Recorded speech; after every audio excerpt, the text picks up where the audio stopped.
Friends, శివుడు అడ్డనామాలను, విష్ణు నిలువు నామాలను పెట్టుకుంటారు కదా. శివకేశవుల భేదం లేనప్పుడు, ఈ విష్ణునామాల భేదం లేనప్పుడు ఈ నామాల భేదం ఎందుకు? నాకు కూడా ఒక చిన్న డౌటు, దీనికి చెప్తాను చూడండి. మానవ శరీర నిర్మాణం ప్రకారం కనుబొమ్మల మధ్యన షట్ చక్రాల్లో ఒకటైన ఆజ్ఞా చక్రం ఉంటుంది. దీన్ని మూడవ కన్ను కూడా అంటారు. ఇది బయట కనపడకపోయినా దీని ప్రభావం చాలా ఉంటుంది.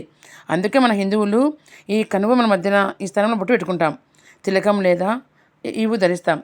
ఈ స్థానం పదిలంగా ఉంచుకోవడం ద్వారా మనలో భక్తి భావన, ఆజ్ఞాచక్రం ద్వారా ఉండే ఈడా పింగళ నాడలు చల్లబరచడం కోసం, తద్వారా రక్తపసరణ బాధ అవుతుంది. అందుకోసం మనం తప్పకుండా హిందువులము ఇక్కడ బొట్టు పెట్టుకుంటాం రెండు కనుబొమ్మల మధ్యన. శివుడు అడ్డగీతలు పెట్టుకోవడానికి కారణం ఏమిటంటే సత్వ రజ తమ గుణాలకు ప్రతీకగా పెట్టుకుంటాడు ఆయన. శివునికి 3 నేత్రాలు ఉంటాయి.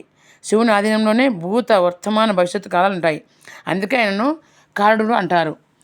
వైష్ణవులు ధరించే నామాలు ఏంటంటే నామాలు ధరిస్తారు. 2 తెల్లటి గీతలు, మధ్యలో నిలువుగా ఎర్రటి గీత ఉంటుంది. ఈ 2 తెల్లటి గీతలు ఏంటి అంటే శ్రీ మహావిష్ణువు పాదపద్మములుగా, మధ్యలో ఉండే ఎర్రటి గీతను శ్రీ మహాలక్ష్మి రూపంగా భావిస్తారు. అందుకే ఈ నిలువు నామాలు విష్ణుమూర్తి, లక్ష్మీదేవిగా భావిస్తారు.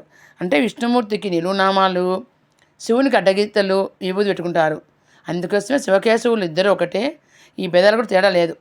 దీనికి దానికి సమానం అని చెప్పడం జరిగింది.